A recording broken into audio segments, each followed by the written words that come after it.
Okay, hi Sarah. It's really great to have you. I'm really happy that you've allowed us to share this talk with you and hear your opinion and your views on such a topic that we in the profile and in the post discuss quite a few number of times, and people are very, very interested. So welcome.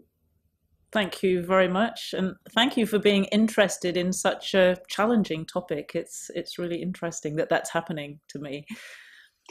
Сара говорит, что я поприветствовала ее, и она говорит, что она благодарна за то, что мы пригласили ее к нам обсудить именно эту тему, потому что эта тема на самом деле очень животрепещущая, и она очень рада, что у нашей аудитории есть интерес к этой теме. So I'm going to do a brief introduction for the public who's listening to have an idea about who's with us today and why we're talking about the subject with you precisely. Я говорю, что я хотела бы сделать небольшое введение для всех тех, кто слушает, о том, кто такая Сара МакКрам, чем она занимается и почему именно ее я решила пригласить для того, чтобы обсудить такую тему, как карма. Сара МакКрам на самом деле может быть представлена в миллионе разных вариантов, потому что у нее очень обширный спектр ее работы, но в целом можно сказать, что это коуч, которая занимается работой на психологическом и энергетическом уровне с большими так называемыми game changers. Это люди, которые в каждой своей индустрии занимаются бизнесом и, в принципе, меняют эти отрасли в лучшую сторону, являются своего рода первопроходцами в своих направлениях, и она помогает им этого добиться через личностный рост, через психологические проработки каких-то вещей и через энергетические, потому что Сара в том числе является своего рода медиумом, она очень долго практиковала восточные различные науки метафизического характера, скажем так, в частности, работала и училась у китайцев. В целом могу сказать, что это большая кладезь очень полезных знаний жизненных для каждого человека, кто стремится как-то улучшить свои реалии в этой жизни. У нее есть сайт, у нее есть страничка в Фейсбуке, где она делает регулярно выходы в эфир в виде подкастов. У нее есть книга, о которой, я уверена, вы уже тоже знаете, потому что мы общались с вами по теме ее книги в посте о деньгах, где был манифест денег. Книга называется «Love Money, Money Loves Me». И об этом тоже будет еще отдельный эфир, наверняка мы с ней сделаем, но сегодня я пригласила ее поговорить именно о карме, потому что, как вы помните, я делала опрос, и вы сами выбрали эту тему, потому что вопросов по тому, что такое карма, и давайте это обсудим, было больше всего. Поэтому это то, что мы сделаем сегодня. Сегодня будет такая немножко теоретическая часть, а в конце я вам расскажу о тех планах, которые есть у нас с Сарой по практической стороне вопроса кармы, что мы с ней придумали для вас в виде отдельного такого эфира. После того, как мы закончим обсуждение основной темы, мы ответим на те вопросы, которые были основные заданы по теме кармы, и постараемся их тоже раскрыть. Так, начнем. Okay, that's pretty much done, so we can start. So I'm going to start with as I said, there were many, many questions when I did the poll on my followers for the account, and I said, okay, so what do you guys want to discuss with Sarah? This was after they've read a few chapters from your book. And there were many questions, and especially many questions on karma, which is why we're having this broadcast today.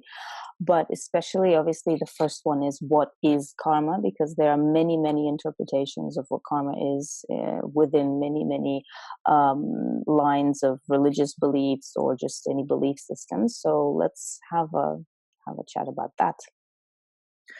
Well, if you would look at Facebook and try to figure out what karma is from Facebook, you'd probably think it's a system whereby God punishes people who do bad things over generations and potentially over lifetimes. And it's all rather scary. And people sometimes wish bad karma on people. And to me, that's a huge misunderstanding of what karma is. Although I understand how it's arisen, it kind of makes sense that people think like that. But it's actually a misunderstanding. And it's a really important thing to understand what it really is, because otherwise life looks very scary. So through my experience... Can I maybe just do the translation of this intro? because then it will be easier for them. Forgot about that bit. Yes! Небольшое буду переводить кусками, просто чтобы было проще воспринимать. Итак, я задала вопрос Саре о том, что же такое карма, потому что это тот вопрос, который больше всего звучал, вот так как в разных религиозных системах и системах убеждений карма трактуется совершенно по-разному. И, в общем-то, Сара начала с того, что, если просто зайти в интернет, в тот же Facebook, и вбить вопрос, что такое карма, и вылезут очень много ссылок по вопросу, точнее, по описанию этого явления как некая система наказания, которая существует для того, чтобы привлечь нас к ответственности за наши какие-то проступки в этой или жизни или в предыдущих жизнях, если верить структуре реинкарнации. Соответственно, это что-то, что наказывает нас за наши минусы, за наши неправильные мысли, жесты или действия. И, в общем-то, она говорит, это довольно логично, что такое мнение сформировалось, но при всем при этом это очень сильно далеко от истины. И если действительно воспринимать это за чистую монету, жизнь становится таким достаточно страшным процессом, потому что каждый шаг и каждая огрешность в итоге влечет за собой вот этот страх этого будущего наказания. И когда люди, например, желают друг другу какой-то плохой кармы или желают, чтобы в будущем что-то вернулось бумерангом, это тоже вот к этому. Окей. So, karma is really a part of the way that life works, and it's connected with when we hurt people, when we hurt other people. Now, we all hurt other people, sometimes intentionally, and sometimes we do it without meaning to. But I don't think there's probably anyone on the planet who hasn't hurt others at some time. What I've discovered through my exploration of karma is that essentially whatever energy we hold within ourselves, we experience around us. So when we hold the energy of hurting, we're hurting people, we experience that in our physical life as well. And so we have the energy of hurting other people. We experience being hurt by others. So at a very simple level, it's a kind of reflection to you of yourself. When we talk about karma, it's specifically in relation to hurting people. Okay, that's a very interesting and valid point, actually, and I think it clears out a lot of doubts on the subject right there and then. Что говорит Сара? Она говорит, что, во-первых, она говорит, это структура, которая основополагающая в нашей жизни, вот эти кармические связи, но каким образом? Все мы, ныне живущие, так или иначе в какой-то момент времени можем причинять боль другим людям. Будь то сознательно, либо несознательно по незнанию или по вовсе, в общем, не задаваясь вопросом о том, что наши действия или слова могут кого-то ранить. На самом деле вряд ли можно представить себе человека, который никогда никому не причинял никакого вреда. Вопрос в том, что любые эмоции боли – это некая энергия, да, которую мы посылаем в адрес какого-то человека или группы лиц, но отсылая эту энергию кому-то, мы так или иначе создаем эту энергию вокруг себя. И таким образом, создавая эту энергию вокруг себя, мы начинаем жить в реальности, в которой становится больно и нам в том числе. Поэтому это некое зеркальное отражение тех самых посылов, которые мы отправляем вовне, и именно в этом заключается кармический бумеранг. Это не вопрос наказания, это вопрос зеркала. То есть если мы отправили посыл X, да, который несет в себе негативную коннотацию, то этот же посыл мы получаем обратно просто за счет того, что мы начинаем жить в определенном поле, которая обуславливается вот этой энергией. И, соответственно, нам начинают делать определенные вещи, которые вызывают боль у нас, и по факту это уже продолжается как цепочка «больно мне», я отправляю боль вовне, и этот человек, которому больно на другом конце, тоже начинает отправлять боль вовне, и, в общем, это целая цепочка людей, которым всем больно по факту. So there are a few important things to understand about karma. First of all, we hurt other people because we're hurting ourselves. This is often not recognized. We think, oh, that's a bad person. They're hurting other people. and then this is a good person. But actually this is again what I found really practically through my own experience and experience with working with people, is that we only hurt people when we're hurting. So there's this kind of cycle in life of hurt where somebody hurts me, I'm in pain, I'm emotional, I then hurt other people. And that, that might be like I go out and say something really mean, or it might be that I'm depressed and I withdraw my love. And so I'm not hurting people deliberately by being mean. I'm hurting people by not being present, by not sharing myself with them. That's brilliant, actually. Yes, that's brilliant. Частично это то, что я сейчас уже сказала. Сара просто повторила момент того, что нет такого понятия, как плохие и хорошие люди, что вот плохие люди, они идут и делают кому-то плохо, а хорошие люди этого не делают, такого понятия нет. Человек, если он причиняет вред и боль другому человеку, это единственное, что означает, что у него у самого внутри большая боль. Это к вопросу о той самой фразе, которую как-то я писала в своей сторис, о том, что если вы не залечиваете свои внутренние душевные раны, то вы будете кровить на тех, кто вас не резал. И поэтому любой человек, причиняющий вред другому человеку, это человек, у которого у самого есть некая боль. И эту боль он выливает на кого-то. Но, опять же, есть два понятия выливать боль. Можно в прямом смысле, вот нам что-то сделали, мы отреагировали на это выбором испытать эту боль и проживать какие-то негативные эмоции, да, потому что помним, что это всегда выбор, то, как мы реагируем. Но вот мы отреагировали негативно, мы ушли в обиду, в боль, в расстройство, в какие-то там, в агрессию, в еще что-то. И здесь можно разделить на две стороны. С одной стороны, мы можем пойти и после этого сделать что-то плохое кому-то еще, да, и таким образом мы совершаем какой-то негатив по отношению к другим людям. Но другой вариант этого совершения негатива – это что мы, наоборот, от поступка другого человека впадаем в депрессию, уходим в себя и как бы забираем свою любовь у, там, например, близких нам людей, да, то есть мы закрываемся от них, таким образом мы тоже причиняем им вред. Это не то же самое, что пойти и там стукнуть кого-то по голове, но зачастую это, в общем, не менее больно для близких или там каких-то людей, которые нас окружают, а может быть даже более больно, потому что они не виноваты в том, что произошло с нами, но мы, тем не менее, закрываемся от них и эмоционально таким образом причиняем им страдания. So why do we normally talk about karma? It's really to answer the question, why do bad things happen to good people? So, okay. I'm just going to say that, yes, because otherwise I will forget afterwards, but it's important. Почему, в принципе, людей так интересует разговор про карму? Потому что на самом деле все хотят получить ответ на вопрос, почему плохие вещи случаются с хорошими людьми. So the typical profile of somebody who is struggling with karma is that they're trying hard to be a good person. They want to be liked, they treat people well, they try to be trustworthy, they do all the things that you do to be a good person, but people betray them, people are cruel to them, people hurt them in all kinds of ways that feel very unfair. People are manipulative, maybe they have an experience at work with a really horrible boss who abuses their power over you, or you have the experience, it can be in your family, of somebody who is extremely judgmental of you when you're always trying to be kind and loving. So it feels really, really unfair the way that you get treated by other people.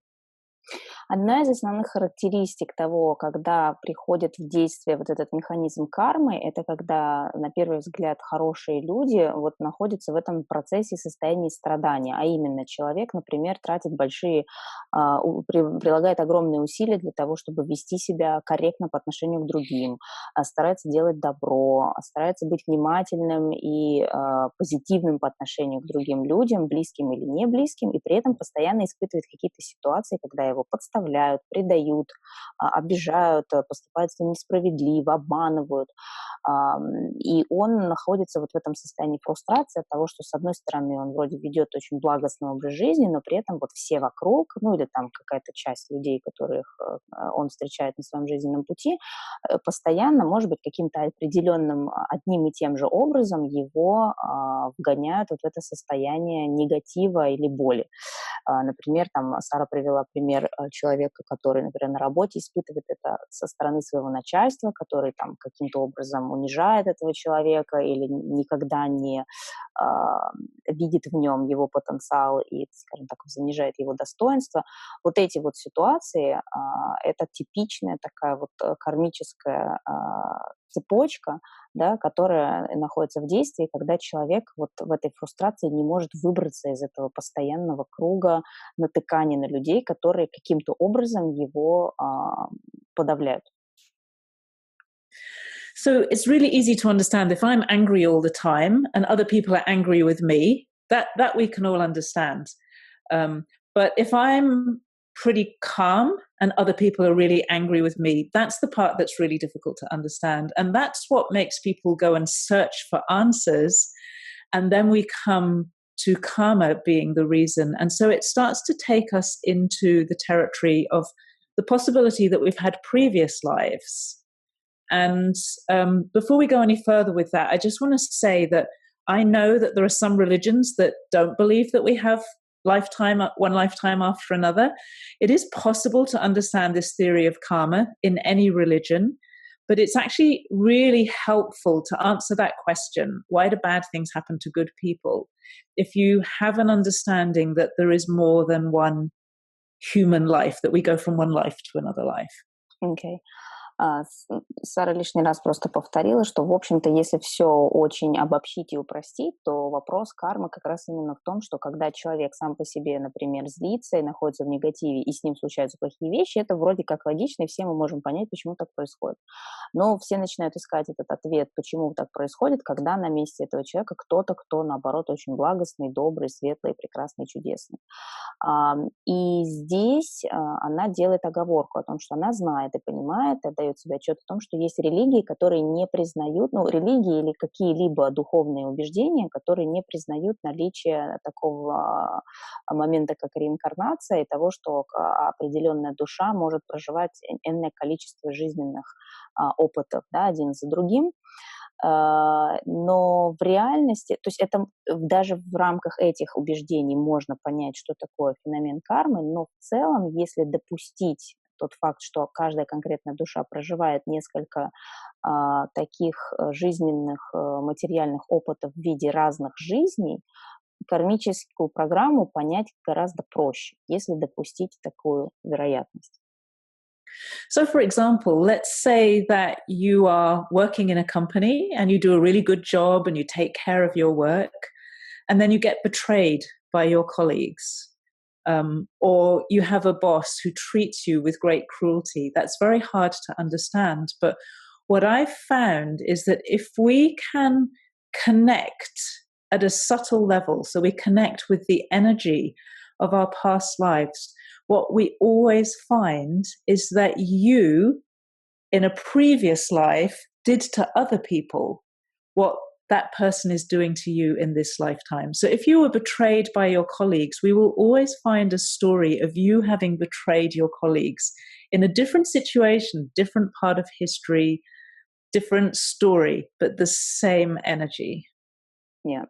Сара приводит пример, как, например, если в корпоративной среде, в какой-то компании вы работаете, и у вас, например, случается, при этом вы очень стараетесь, вы очень хороший сотрудник, вы отлично выполняете свою работу, прекрасно относитесь к своей команде, но получается так, что ваши коллеги, например, вас предают, или у вас есть начальник, который отвратительно с вами обращается и очень жестоко обходится, постоянно вас третирует и так далее.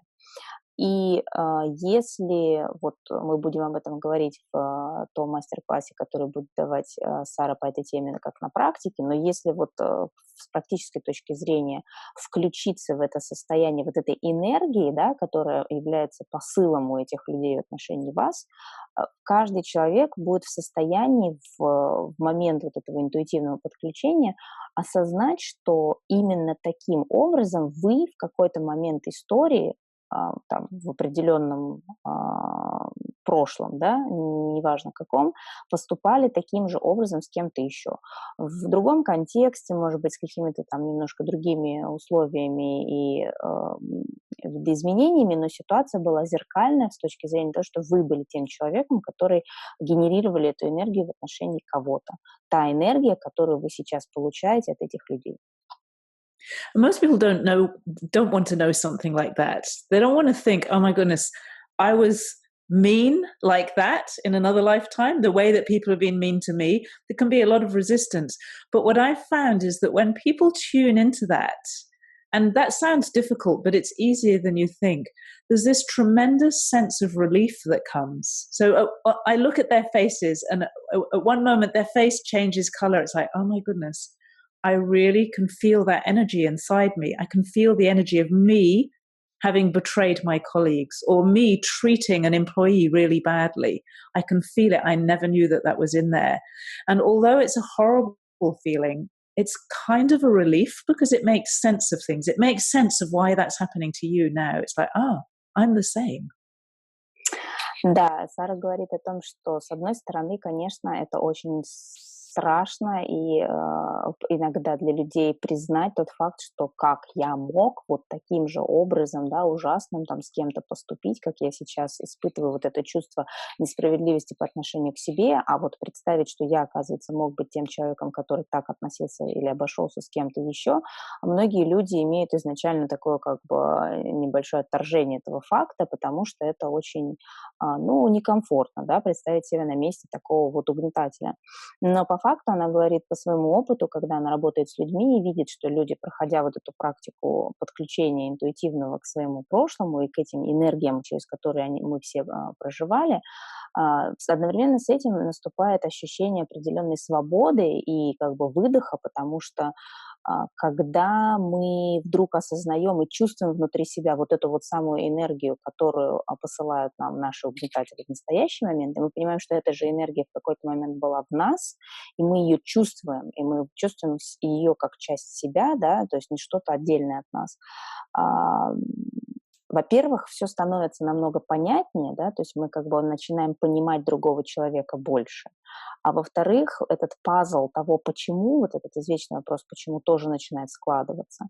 Ну и в-третьих, само осознание того, что в принципе мы все одинаковые, и в общем-то нет никакого разграничения на там хороший, плохой, просто каждый из нас в разный момент времени находится в той или иной роли. Но по большому счету вот сегодня я в этой роли, а завтра как бы мы поменяемся местами.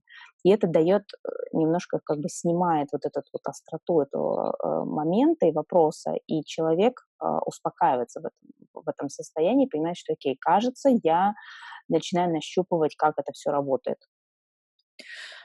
But the really interesting thing about this is that it's not only that you have done it to other people in a past life, which you may or may not believe, but what I find is that people who have this kind of karma that I'm describing, they also do to themselves the same thing that those people are doing to them. So let me just explain that a little bit.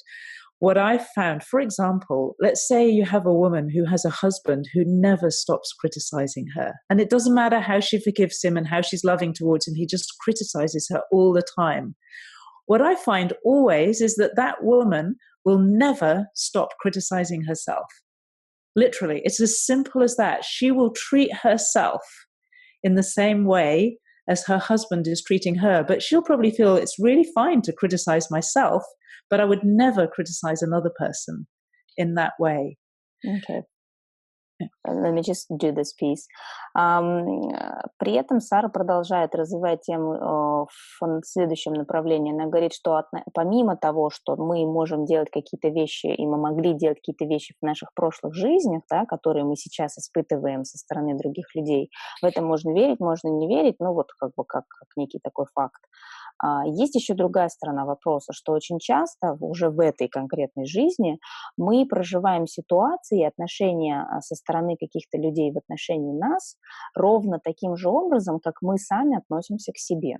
И она приводит пример того, как, например, в супружеской паре женщина, это конкретный кейс, который был у Сары, она просто приводит его как наглядный пример. Вот женщина приходит к ней с болью от того, что ее супруг не понимает ее и постоянно ее критикует. Вот во всем, даже в мелочах, и вот ей это кажется ужасно несправедливым, что он вот так не относится, несмотря на всю ее любовь, поддержку и вообще благостное отношение к своему супругу, вот он всегда находится на этой волне критики по отношению к ней.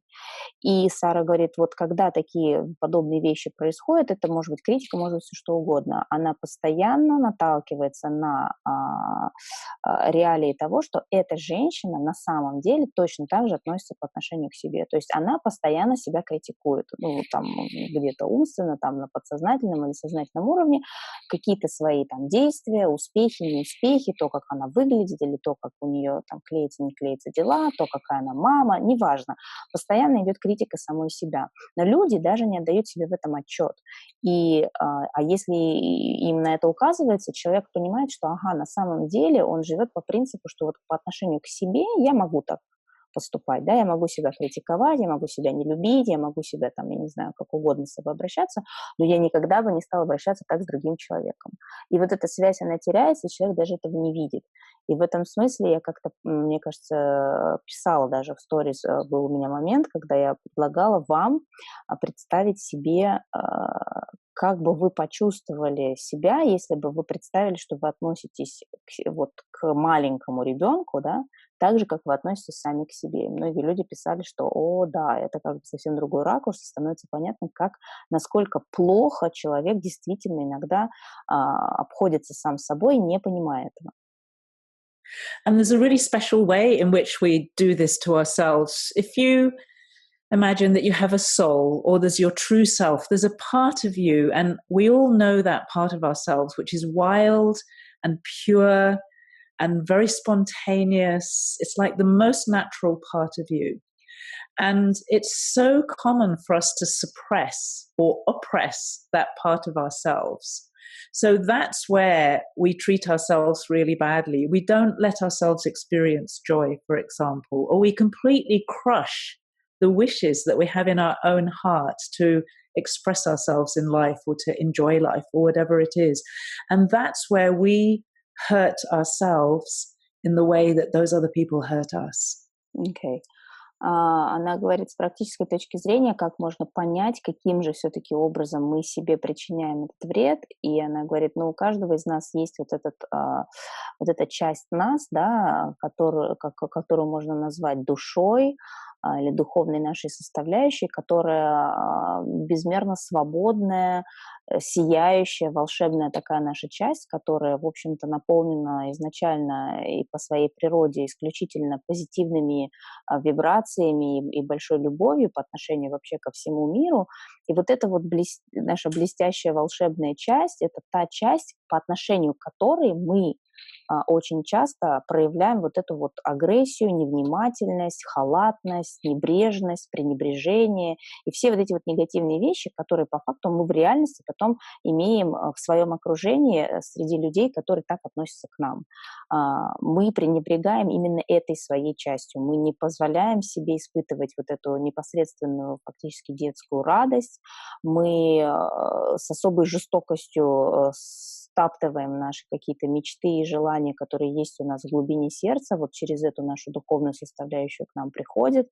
Именно в этой части мы себе чаще всего как бы портим кровь и обращаемся с собой, в общем, из рук вон плохо.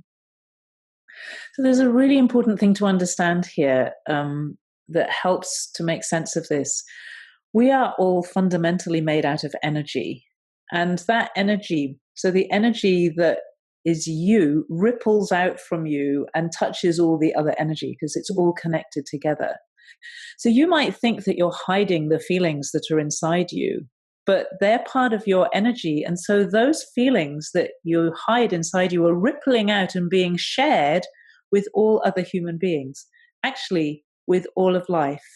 So to hurt yourself, to be critical, to be mean to yourself, to hate yourself is exactly the same at an energy level as to hurt somebody else, to be critical or to be mean or to hate somebody else.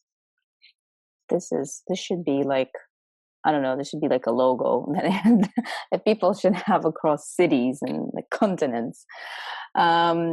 Вот это на самом деле то, что сейчас сказала Сара, это вообще фундаментально важно. Я ей сказала, что это должны быть такие транспаранты, которые должны быть развешаны по всему миру, чтобы люди вот это прям вникали в это и прочувствовали это до мозга костей, каждой молекулой себя. Что она говорит? Она говорит, что дело в том, что очень часто мы считаем, что мы... Во-первых, многие люди свое вот это отношение к себе, там, критику себя или там нелюбовь к себе, или как-то вот, что мы себя как-то не устраиваем и так далее, вот эти эмоции многие люди подавляют или там как-то заметают, в общем, под ковер и делают вид, что этого нет. То есть чисто внешне эти люди продолжают жить вроде как бы благостной такой спокойной, умиротворенной жизнью и делать хорошие дела, но вот эти эмоции негативные по отношению к себе, где-то там они спрятаны, да? Все дело в том, что мы, по большому счету, и все наши эмоции – это проявление некой энергии. Об этом тоже мы очень часто с вами говорим, что, по большому счету, энергия первична, материя вторична. Так вот, являясь этой энергией, эти эмоции, как бы глубоко мы в себя их не зарывали, они все равно являются некой энергией, которая является нашей составляющей частью. И будучи энергетическим сгустком, мы, вибрируя определенным образом, мы эти вибрации, естественно, рассылаем вокруг себя, так как мы все находимся в общем информационном поле, об этом я говорила в своем последнем вебинаре, это, в общем-то, квантовая физика, ничего метафизического в этом даже и нет, это уже давно доказано, что мы все связаны друг с другом вот этими цепочками энергетических вибраций, которые так или иначе соприкасаются. Более того, Сара говорит, что мы не просто связаны друг с другом, мы связаны абсолютно со всей жизнью на этой планете, включая все живые существа, которые на ней только есть. И вот эти наши круги на воде, да, которые мы отсылаем, будучи неким энергетическим сгустком, если у нас внутри, пусть даже где-то глубоко, и пусть мы даже не отдаем себе отчет, но спрятаны вот эти вот негативные эмоции по отношению к себе, мы можем этого не знать, но мы отсылаем это вовне, вокруг себя, и это наполняет пространство не только ближайшего нашего окружения, но и другого окружения. И как итог, закругляясь, как бы этот цикл приводит к тому, что мы в итоге получаем эти же волны, которые мы отправили вовне. Плюс ко всему она говорит, что важно понимать, когда мы испытываем этот негатив по отношению к самому себе, в природе это никак не отличается от энергии, когда мы поступаем так по отношению к кому-то еще. То есть, условно, когда мы причиняем боль себе и как-то себя уничижаем, это абсолютно равнозначно и то же самое, как если бы мы это делали с кем-то другим. Поэтому с точки зрения той же самой кармы, относясь так к себе, это то же самое, как если бы мы вот все то же самое делали по отношению к кому-то еще. Абсолютно никакой разницы. So the really fascinating thing about karma, which people are so unaware of, is that when someone's hurting you, you have that same energy. So you have hurt others in the past, in a previous lifetime, if you believe in lifetimes. But even if you don't believe in previous lives, you hurt yourself in that same way. So we always think that there are the people who do the hurting and then there are the victims. But actually, you are both at the same time. And once you understand this, then we can start to look at how to release karma, how to free ourselves from this terrible kind of lock that we get into, where we're both the victim and the villain or the perpetrator at the same time of the same harm. Сара говорит о том, что очень редко, когда люди осознают, что, в общем-то, когда мы находимся в состоянии угнетенного кем-то человека, мы в этот же самый момент на самом деле являемся и тем, кто этот вред, да, или эту боль причиняет кому-то еще. Верим ли мы в прошлой жизни или не верим мы в прошлой жизни, да, что мы когда-то могли там делать это кому-то еще, но в том числе даже в этой жизни, если не говорить о прошлых, мы таким образом относимся сами к себе. Поэтому вот эта формула, что вот он плохой, он, значит, злодей, а вот эта жертва, на самом деле не верны, потому что любая жертва в конкретный момент времени является и жертвой, и кем-то, кто будь то в прошлом относился так к кому-то, либо в настоящий момент проделывает с собой все те же экзекуции, которые получает от этого так называемого злодея. Поэтому, когда вот это осознание обоих ролей в моменте приходит, становится гораздо проще понять, как можно вот этот замок вот этих вот безысходного, да, такого порочного круга можно наконец-таки разрушить и отпустить. So it's pretty easy to understand that we don't want to hurt other people. We do it, maybe, but nobody really wants to do that. You don't want to hurt your kids. You don't want to hurt your husband or anybody. But what most people don't realize is that to hurt yourself is just the same. So it is no better to hurt yourself than it is to hurt somebody else. And this is such an important point, because when you really understand that at a deep level, that if I'm being so cruel to myself that I'm suppressing myself, I'm suppressing my purpose for being here on this planet, that means that it's like I'm closing down life. And I don't want to do that. I don't think anybody wants to do that when they really recognize what's happening. Сара говорит о том, что на самом деле, в общем-то, нет ни одного человека, который в действительности искренне хочет причинить кому-то вред. Таких людей просто не бывает. Степень боли внутренней у каждого своя, которая двигает им и заставляет его поступать тем или иным образом, но в целом никто из нас не хочет быть каким-то злодеем по отношению к нашим детям или по отношению к нашему мужу или по отношению к нашим друзьям. Никто не хочет этого делать.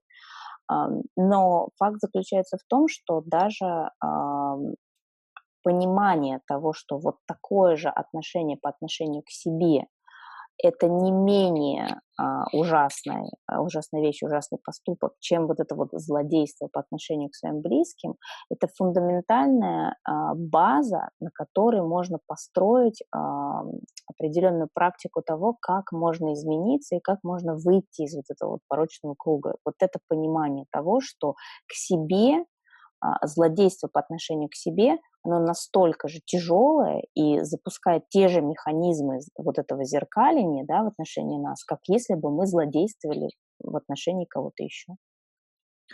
And, you can see quite clearly then, if we don't stop this, it just goes generation after generation after generation, and the patterns get passed from parents to children and children onto the next generation of children. And then that's how you get that old Buddhist cycle of reincarnation, the old Buddhist views about karma, where it just seems to be something that goes forever and you can never escape from.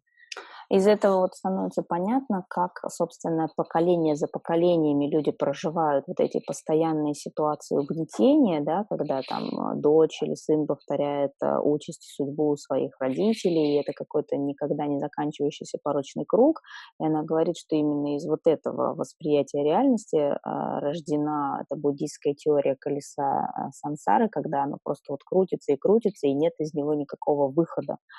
Я на самом деле хочу задать вопрос Саре сейчас, вот, чтобы она немножко больше раскрыла тему семейной кармы, потому что этот вопрос у нас звучал.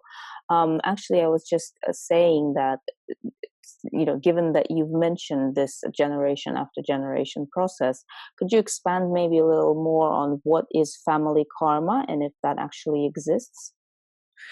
It does seem that family karma exists. It's difficult to know exactly how that happens. Definitely we can see patterns that get passed from generations. We see that with sexual abuse, for example, with violence, with alcoholism, and many other patterns that seem to run in families. I think what's interesting about family karma, from my experience, is that sometimes somebody shows up who decides to change the pattern, and they decide to be the one that releases that family karma for the whole family. And they're usually a bit different from everyone else. Most of the family are completely caught in the pattern, because if you're caught in a pattern of sexual abuse or alcoholism, it's very difficult to get out of it. But I often find myself working with people, and it's really clear that this lifetime, one of their major roles is simply to clear the entire family of that pattern so that we can break it and it doesn't have to keep on repeating. К вопросу о семейной карме Сара сказала, что да, судя по всему, если так просто хотя бы с точки зрения наблюдения за этими паттернами, да, за этими цепочками, семейная карма существует. Это вот то самое, когда из поколения в поколение в определенной семье происходят схожие события или люди проживают схожие какие-то негативные ситуации, будь то насилие, будь то алкоголизм или, ну, в целом какие-то общие паттерны поведения. И это может продолжаться очень долго, поколение за поколениями, если люди погружены вот в этот процесс. Но она говорит, что с таким же успехом она очень часто наблюдает, как вот эта такая нескончаемая цепочка в итоге разрубается появлением какого-то одного человека, у которого, возможно, часть его жизненной миссии в этой конкретной жизни заключается именно в том, чтобы вот у всей вот этой семьи эту карму снять. То есть это один из членов этой семьи, который приходит, и он отличается от остальных, и он принимает на себя роль того человека, который с помощью отказа от этой цепочки, с помощью выхода из нее и с помощью проработки этого логического какого-то пути, он фактически приостанавливает это действие, и дальше все последующие поколения, по крайней мере, уже этот алгоритм больше не выполняют. So then the big question is, how do we break the pattern? Большой самый вопрос, как все-таки мы прерываем вот этот алгоритм, что для этого нужно сделать? Fundamentally, if you can understand deeply inside you what I've talked about so far, there comes a point where you start to feel grateful to those people who are being mean to you because they show you something about yourself that you were not aware of before. Это вот очень важный поинт, и я о нем вам говорила уже много раз, и в частности, я надеюсь, что многие уже смотрели мой эфир на Ютубе, который называется «Как проживать негатив», где я, собственно, говорю именно о том, что сейчас сказала Сара, а именно, что если действительно вдуматься во все то, что мы сейчас обсудили с ней, и пропустить это через себя, и понять вот это вот распределение ролей, да, и понять отсутствие такого феномена, как добро и зло, ну, в общем-то, можно даже прийти, и нужно даже прийти к состоянию благодарности всем тем людям, которые якобы заставляют нас там как-то специально страдать. И в своем эфире я как раз говорю об этом, что мы начинаем видеть их не как злодеи, не как люди, которые, значит, вот они злодеи, а мы жертвы. Мы начинаем понимать, что эти люди своего рода зеркала, которые показывают нам определенные очень важные вещи о нас самих. And though it might sound strange to feel grateful for people treating you badly, that is what happens. And then from there, you become able to forgive them. And far more important, you realize that you need to forgive yourself for the way that possibly you've treated other people in past lives, but especially for the way you've treated yourself and your soul or your true self, this inner part of you, in this lifetime. Да, и она говорит, что, собственно, когда через эти осознания мы приходим к ощущению и искреннему чувству благодарности этим нашим зеркалам за то, что они показывают нам вот эти алгоритмы, да, потому что по факту эти люди приходят и своим поведением и действиями и теми эмоциями, которые они у нас вызывают, они именно это и делают, они показывают нам на наличие некого алгоритма, который постоянно нас преследует. И вот через это благодарение следующий шаг, о котором я тоже говорила уже в своем эфире, это как раз мы проходим через это ощущение благодарности к возможности для себя и способности для себя прощения этих людей за их поступок, но в частности и не менее важно прощение себя за то, что мы, возможно, когда-то так поступали по отношению к кому-то еще, и самое главное, прощение себя за то, что мы таким образом сейчас так или иначе обращаемся с собой же. То есть вот это искреннее состояние отпускания этого негатива, отпускания этого обвинения в адрес кого бы то ни было и прощения всех вовлеченных сторон, вот к этому мы приходим, и это очень важная веха на этом пути разрубания кармических процессов. Once you feel gratitude and forgiveness, that opens the door to love. And really, in the end, that's what this is all about. Once you can open up to love again. And it's really strange, but you can actually find yourself loving that person who treated you so badly, who you thought you would never, ever be able to love. But I think much more significant is that it opens you up to love yourself. And so much of the harm that happens in life at the moment is because we don't love ourselves. And when you can thank and forgive the other person, you can open up to love yourself. Yes, that's fundamental. Самое важное — это то, что через вот это прощение этих людей, которые так или иначе каким-то образом заставили нас страдать, ну или, по крайней мере, мы отреагировали таким образом на их поступки, через вот это прощение и через эту благодарность изначальную мы открываем для себя возможность наполниться состоянием любви и ощущением любви. И она совершенно справедливо замечает, что, в общем-то, вся наша жизнь — это об этом. Это о том, чтобы пребывать в этом состоянии, проживать его, так сказать, по полной программе и на полную катушку, и наслаждаться этой нашей реальностью и миром через вот это чувство любви. И да, становится возможным даже, когда мы понимаем все эти глубинные вещи, наполниться любовью, в том числе по отношению даже к тому человеку, который вот был таким ужасным злодеем по отношению к нам. И самое главное — наполниться любовью по отношению к самим себе, потому что она говорит, большинство проблем сегодняшнего мира, абсолютное большинство проблем сегодняшнего мира завязано на то, что люди просто перестали любить сами себя, перестали уметь это делать, абсолютно закрылись от себя самих и не испытывают этого чувства по отношению к самим себе, от этого очень много боли, и, как мы уже говорили, вся эта боль, она уходит вовне и возвращается обратно, и в итоге это такой вот порочный круг просто вот боли в масштабе целой планеты. And maybe it's worth making a connection here with illness, because we probably all understand that if we live in an extremely stressful situation for a long time, it can easily make us sick. We know that. But what we often haven't connected is that if you're putting yourself under the stress by the way you think and feel about yourself and the way you speak to yourself inside, so if you hate yourself, or if you're really cruel to yourself, or you're always criticizing yourself or always judging yourself, over time, that's actually the same as living in an extremely stressful situation from the outside. And perhaps it becomes clear why it is then that you can get sick really from the inside. And then you can see that clearing the karma will help you on your journey to becoming healthier because you can connect with love again. Sarah, thank you for that. That's a very valid point, especially for people who are listening on my side. Сара сделала очень классный прокинула такой мостик к теме, в общем-то, моего основного блога, так как я занимаюсь здоровьем людей.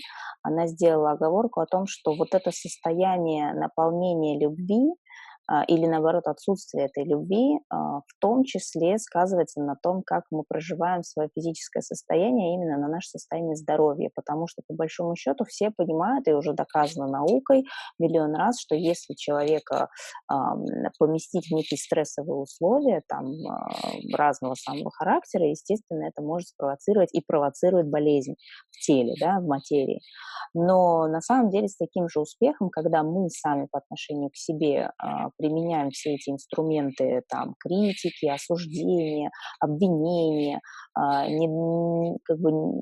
какой-то низкой оценки и прочее, или даже ненависти по отношению к себе, вот эти вот эмоции, испытываемые по отношению к самому себе, они ставят нас в условия точно такого же стресса, как если бы мы, просто вели какой-то очень стрессовый образ жизни или работали на стрессовой работе и так далее. И таким образом становится ясно, что наше отношение к себе с таким же успехом выливается в итоге со временем в материализацию определенной болезни, да, то, что мы называем психосоматикой, потому что, с одной стороны, это отношение нас к самих себе, но и в том числе то, как мы воспринимаем реальность и наши реакции на какие-то события, на какие-то поступки других людей и прочее. Вот эти эмоции, они со временем с таким же успехом порождают в нас эти болезни. И, соответственно, умение прорабатывать эти эмоции и эти отношения к самому себе через вот эту практику отпускания кармы тоже, в общем, способствует тому, что мы встаем на путь исцеления, в том числе нашего физического тела. Не просто перестаем чувствовать себя плохо и открываемся к состоянию любви, но и в том числе в прямом смысле исцеляем наши болезни. Now, there's one really, really important thing that I want to say, and that is that karma is never about you being wrong or about you being a bad person. Okay? Она говорит, что I'm just gonna make that as a statement. Сара говорит, что она очень-очень-очень хочет подчеркнуть важность следующего утверждения, что карма — это никогда не про то, что вы совершили что-то плохое или поступили как-то не так, или вы в чем-то не правы. Это никогда не об этом. So there is no blame, and there is no reason to feel guilty. Нет никакого, скажем так, осуждения и критики, и, соответственно, нет никакой нужды чувствовать себя под прицелом этой критики и чувствовать себя виноватым. Blame and guilt make the whole situation worse, not better. Если мы от каких-то наших поступков или от осознания того, что, о май гад, мы там в прошлой жизни по отношению к кому-то поступили так-то, или, ой, какой ужас, я, оказывается, по отношению к себе так отношусь, если эти мысли приводят вас именно к ощущению чувства вины, да, проживанию, то все это только усугубляет ситуацию, потому что ни вина, ни ощущение вины никогда не способствуют восстановлению баланса и нормализации ситуации. Это, наоборот, все только ухудшает. So, understanding karma is really a way for you to take responsibility in your own life for things that feel extremely uncomfortable to you and where you may have felt very powerless in the past. Yes, I think this whole concept of guilt versus responsibility, this is where people really, we all just kind of Very confused. can get confused, yeah. Сара говорит, что при всем при этом вот эта вот абсолютная ненужность состояния ощущения себя виноватым не отменяет при этом того, что мы в действительности вместо вины и взятия на себя этой вины мы должны на самом деле уходить в состояние ответственности, когда мы берем на себя по-честному ответственность за все те сферы нашей жизни, в которых у нас что-то не клеится, в которых нам некомфортно, во все те ситуации и отношения с другими людьми, где у нас что-то идет не так, где нас что-то дергает.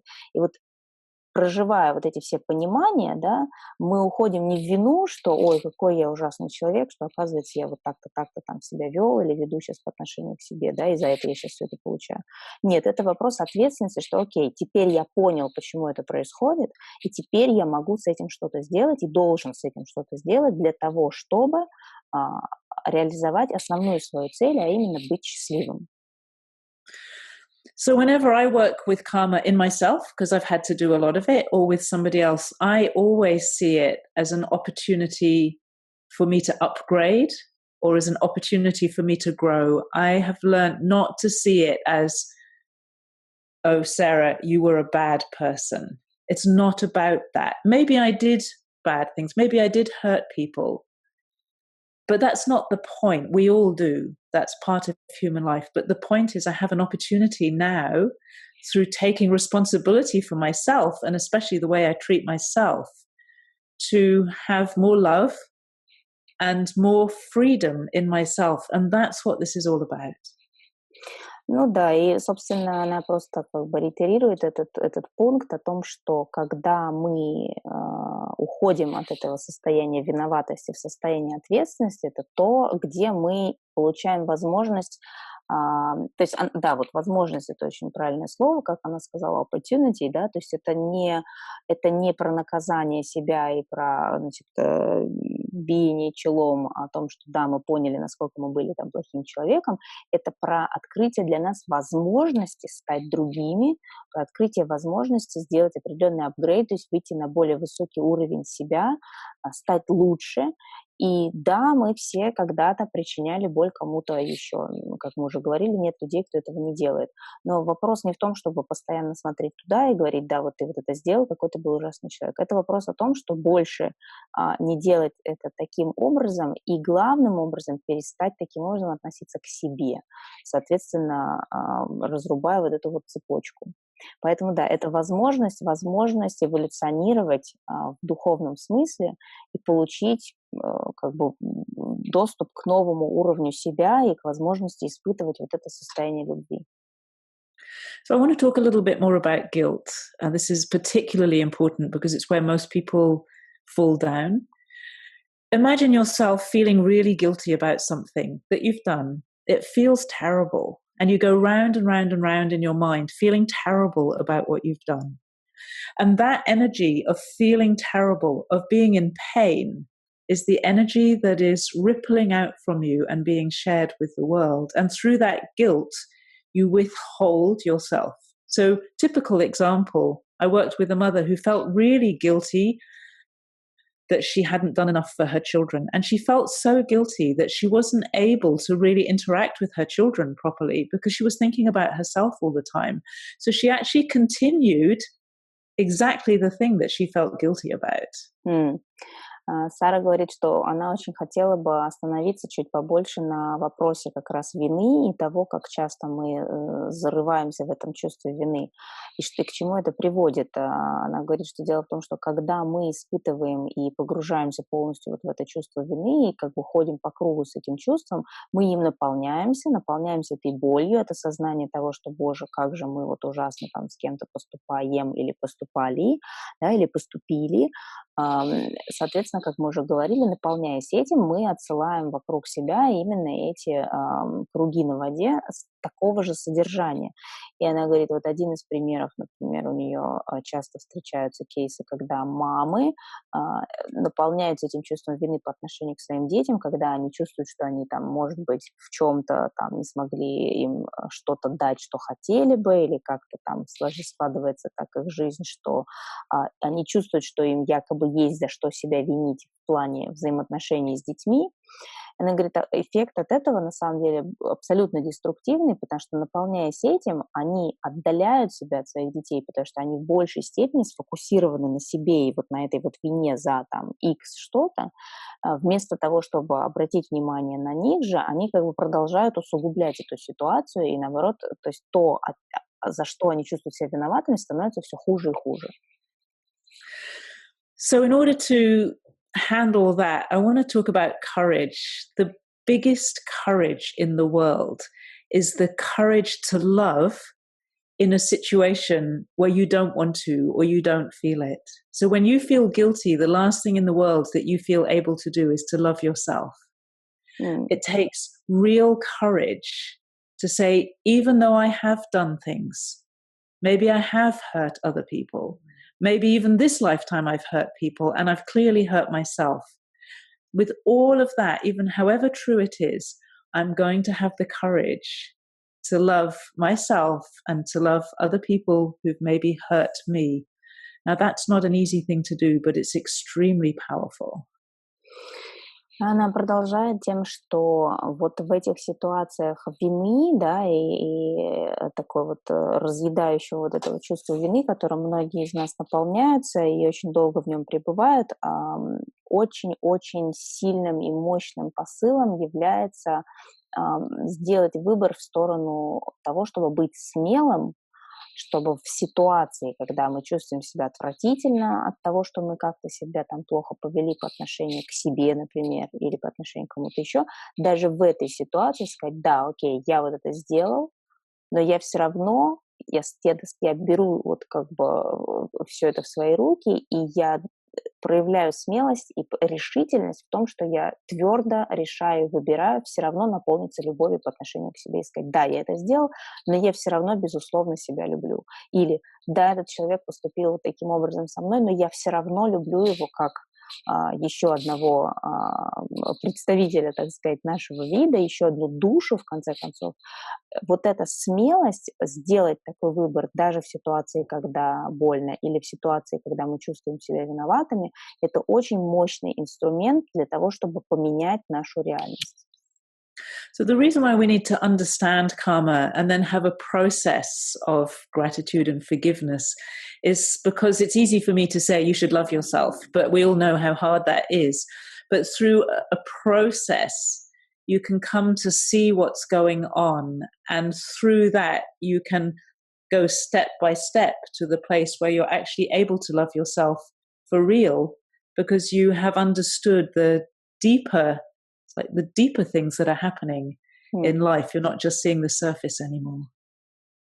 Она говорит, да, я понимаю, что многие люди на этом не скажут. Нет, ну это все очень здорово и красиво звучит, надо любить себя, но как? Потому что об этом пишут многие, говорят многие, это написано чуть ли не на каждом заборе, но а по факту как научиться любить себя? Она говорит, что вот тот процесс, которому она учит людей в своих сессиях, да, и в том мастер-классе, который она хочет дать возможность вам пройти с ней, вот этот процесс пошаговый, да, когда люди сначала приходят к определенным вехам этого осознания, проживают эти осознания и, наконец-то, приходят в ту точку, когда они эмоционально готовы и способны окунуться вот в это состояние абсолютно искренней такой безусловной любви. То есть, естественно, это не происходит вот по щелчку, что ну все, окей, я решил, я вот сейчас себя люблю. Но именно проработка, прохождение через вот эти вот как бы степ-бай-степ вот этого процесса, оно неминуемо приведет к тому, что человек у него просто не будет другого выбора, он просто окажется в том состоянии, в котором он будет готов вот принять это чувство. I think that's really an explanation of karma. It is a very challenging topic, but that's the essence of it. I think that's a very, very generous way of covering such a difficult topic, because I think in just over an hour, you've managed to really cover the key points that normally are the most sort of controversial points to everyone whenever anyone starts discussing this subject with everyone else. So I think that's great. I think we've just covered it perfectly well. I'm thinking in terms of the questions that we had covered previously, I think apart from the family karma, there was also a question about instant karma. If such a thing, such as what is instant karma, as in like you do something and immediately you see the repercussion of it onto yourself or the people around you.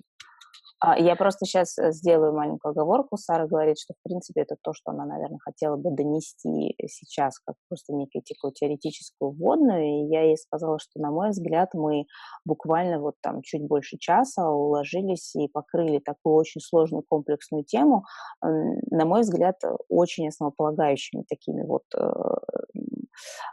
объяснениями, которые, мне кажется, многим помогут по-другому взглянуть на этот вопрос. Но еще я ей задала вопрос того, что такое мгновенная карма, потому что я знаю, многие задавали этот вопрос, как вот семейная карма, а что такое мгновенная карма? It's a really interesting question, that. And I think when most people talk about it, they're probably thinking about some kind of instant punishment. But that's not my experience. My experience, it took me a long time to recognize this. I'll just tell you a little story. My husband was getting really angry about something, probably about his computer. That's what he mostly gets angry, and swearing at his computer. And I can't stand it when he swears, when he swears, and he gets so angry. And so I, feeling very self-righteous, was getting really angry with him for being angry with his computer. But I felt that I was completely right to be angry with him and that he was doing something completely wrong. And one day I looked at myself and I thought, oh my goodness, Sarah, the minute he's angry, you get angry too. And I started to observe more and more. And I noticed that whenever I have a judgment of somebody else, I am behaving exactly the same as them, precisely in the same moment. And it was so shocking because even I'd done years of personal development already and I'd never noticed. I never hear people talk about this. it's quite fascinating when you really look at yourself, how much you do the things that you judge other people for doing. Yes.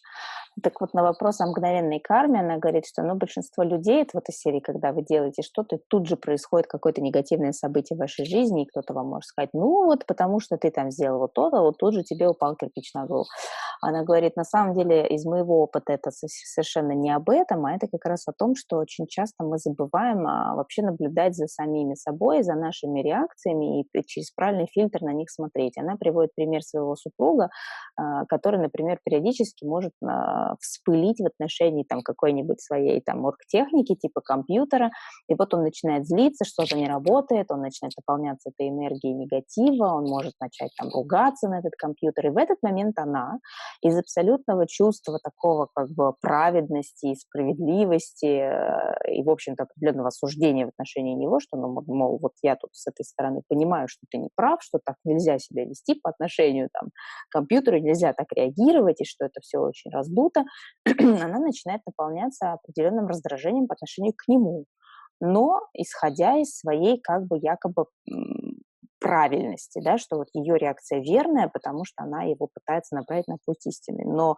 несмотря даже на годы работы со своей энергией и с многочисленными практиками, она все равно попадает в этой ситуации, но когда она в какой-то момент посмотрела на себя со стороны и сказала, да, но, внимание, я сейчас делаю абсолютно то же самое, что делает этот человек. Вот он сейчас злится на этот компьютер по какой-то своей причине, а я по причине якобы правильности злюсь на него. И вот эта мгновенная карма того, когда мы наполняемся той же самой энергией, которую человек в данном случае отправляет не на нас, а куда-то еще, но это все о том же, что чем наполняются люди вокруг нас, тем наполняемся и мы неизбежно. И это, опять же, вопрос выбора, хотим ли мы это делать или нет, потому что это неминуемо, мы можем это остановить и сказать, нет, я не буду впадать в это состояние, не буду его осуждать, я не буду раздражаться, я просто могу созерцать, наблюдать как угодно, могу наоборот проявить к нему какое-то, протянуть ему руку помощи или просто его не трогать в этот момент, но не испытывать ту же самую эмоцию. I'd like to give one example, which is a bit of a strong example, but I feel that it's really valuable to share it. So I was working with a woman who had a very difficult relationship, and her husband, he wasn't actually violent with her, but she was scared of him because he would get so angry with her, he would punch holes in the wall or smash her computer. So there was a lot of violence there. And I think many people can relate to this kind of situation. And I was looking at her, and she was the sweetest, softest woman you can possibly imagine. And when she was working, she did the best for everybody. She loved all her friends.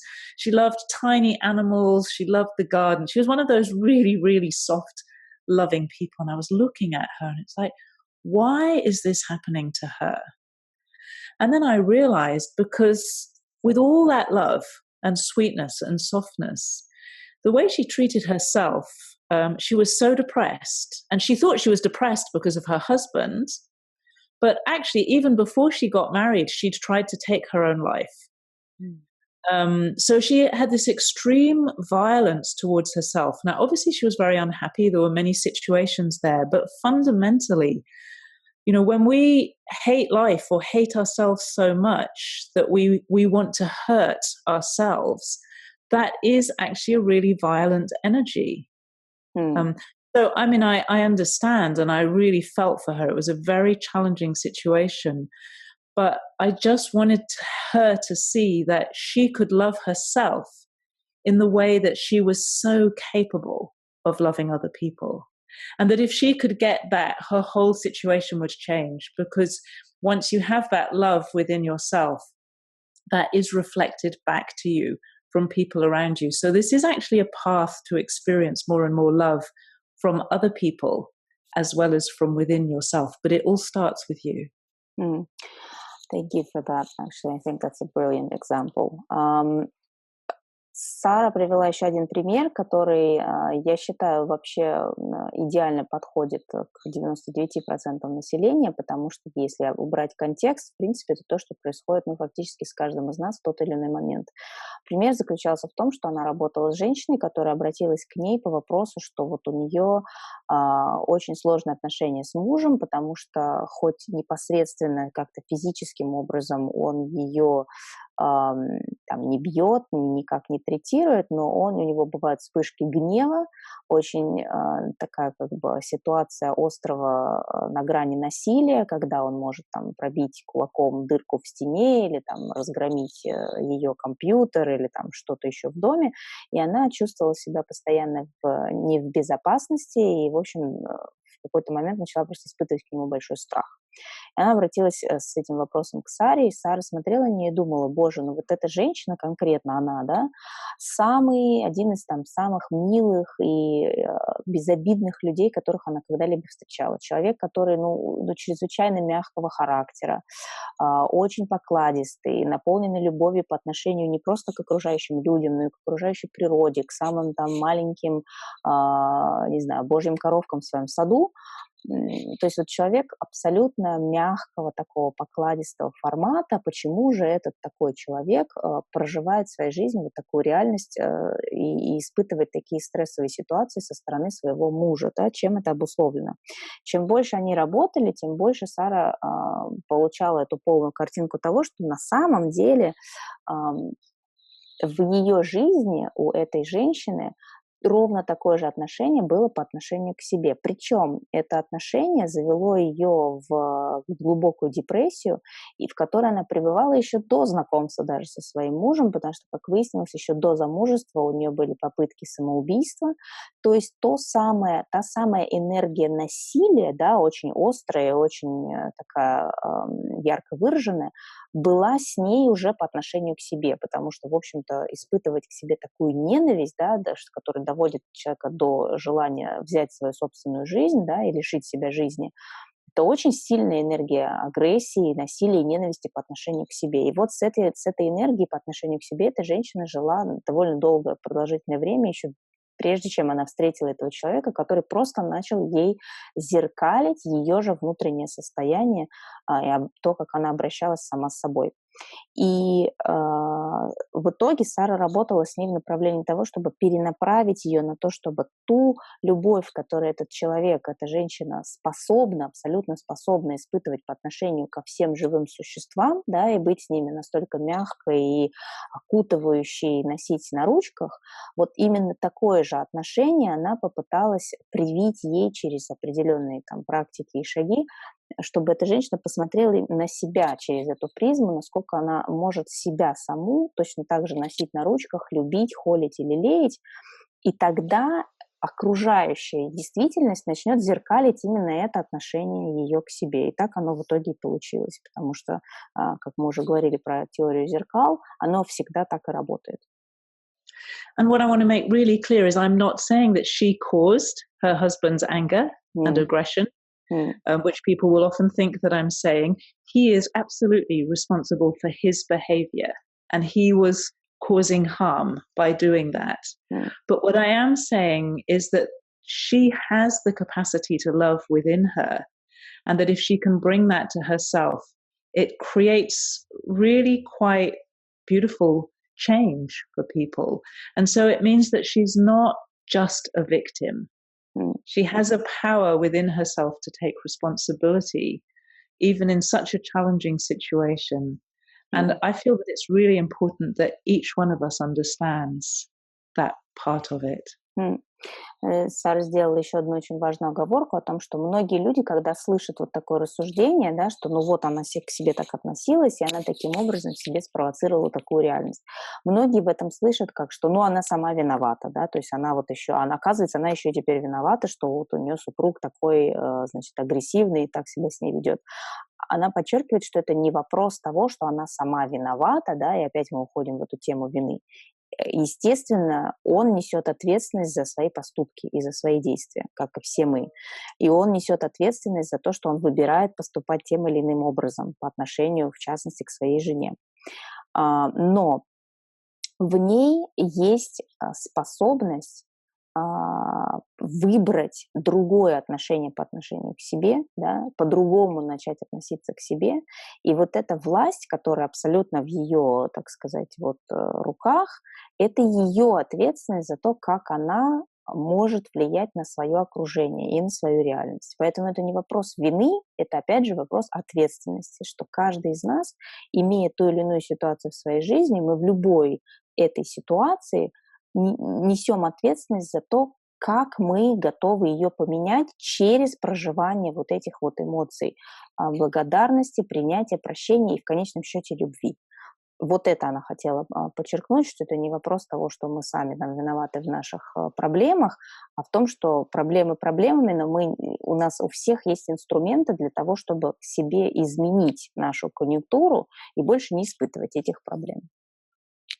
So really, if we would want to sum up everything that we're talking about, it's really about the power that each one of us has to transform life through love. It's about finding a way to love where it feels easier to blame or to feel guilty or to feel powerless or to feel all kinds of negative things. But if you can find that courage to love in the difficult situations, that's where something very remarkable happens in human life. It just seems to be what life is about. В заключение она просто сделала такое резюме о том, что по большому счету вот в нашей жизни вряд ли можно назвать что-то более важное, чем вот эта способность к трансформации, к пониманию этих вещей, о которых мы сегодня говорили, и что в конечном счете здесь наше проживание, наш опыт, он весь о любви и о том, что очень просто всегда уйти вот в это состояние ощущения либо себя виноватым, либо ощущение себя жертвой, либо наполнение вот этим вот каким-то язвительно-желчным состоянием агрессии, там, негатива и прочее, туда уйти очень легко.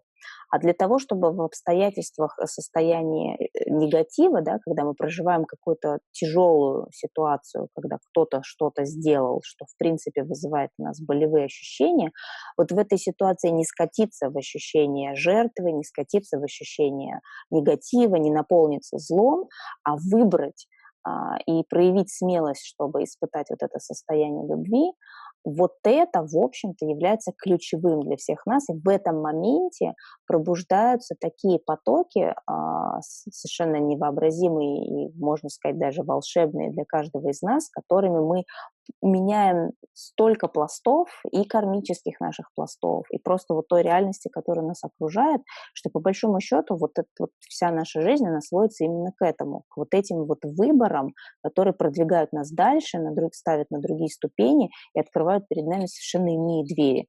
И мы перестаем ходить по вот этим каким-то очень таким достаточно посредственным, неприглядным кругам. Поэтому, да, это вот таким образом она хочет все это завершить, наш разговор сегодня, приведя к этой мысли о том, что все в итоге через проживание состояния любви. Мне это, кстати, пришло в голову сейчас, что есть хорошая песня по этой теме у музыканта по имени Лени Кравец, который поет песню, которая называется «Here to Love», о том, что мы здесь все для любви. I just said that in relation to what you just mentioned, I remember that Lenny Kravitz has a really good song on his album Raising Vibration that's actually called «Here to Love», which is basically about, you know, why we're here and why we're experiencing what we're experiencing. But yes. Cool. Okay, so I think that was fantastic, actually. I'm really happy that we had this chat. I think a lot of people will find a lot of answers just from, you know, the minutes that we've spent discussing something that some people take a lifetime to even kind of get on the border of the subject. So I think that was great. And I'm just going to let them know that we will announce furthermore how and when the masterclass on the karma subject will happen, because I'm pretty sure a lot of people will be very interested in continuing exploring the subject on a more practical level, especially with you. But in any case, thank you very much for being with us today. And I'm pretty sure this is just the first of many interviews on many wonderful subjects that we will cover, because people are very, very eager to get to know these things and really live through them and experience them and kind of, just get to a better variance of themselves and have a better life in many, many forms and ways through such realizations like we had today, which is a very simple way of getting to know very difficult and complex things. So thank you for that. And once I finish the translation, then we will say goodbye. Well, can I say thank you too? Yes, of course. Go ahead. Thank you to you for inviting me. And also, I just want to say thank you because I really appreciate the interest that everybody has in learning about this. It's so important and so valuable. And so often people miss the point. So there's something very special happening in this community to have so much interest. I very much appreciate that. Yes, thank you. Я говорила, во-первых, я поблагодарила Сару за то, что она была сегодня с нами, и, в общем-то, уверена, что мы будем продолжать серию интервью с ней по самым разным топикам, потому что с Сарой можно говорить о многом и очень долго, и очень познавательно, особенно с учетом того, что мы покрываем такие комплексные и, в общем, непростые вещи достаточно таким простым и доступным языком в определенный там участок времени, поэтому я ей сказала за это спасибо. То, что мы сегодня проговорили в теоретической части, мы дадим в виде такого мастер-класса более практического характера, о котором я скажу чуть позже, и об этом будут объявления через stories в обоих профилях, поэтому следите за этими объявлениями. Сара со своей стороны тоже хотела выразить вам благодарность за то, что вы слушали это интервью. И главное, она хотела подчеркнуть, что для нее очень важно видеть, что целые большие, так сказать, сообщества, да, назовем их так, сейчас проявляют интерес к таким темам активно, потому что для нее, как для человека, который практикует, скажем так, энергетическое совершенствование, в общем-то, это будет звучать немножко пафосно, в общем, на уровне всего человечества, для нее это очень отрадно видеть, что такой интерес есть, и что он есть у такого огромного количества людей, и что люди воспринимают это с открытым сердцем, поэтому за это она вам всем очень благодарна. Я вам всем тоже очень благодарна, очень рада всех видеть, надеюсь, что это было полезно. Будем встречаться с ней еще неоднократно, а сейчас прощаемся. Всем отличного дня, недели и до связи. Thank you, Sarah, and I think we are done. Thank you. Bye, everyone. Всем пока-пока.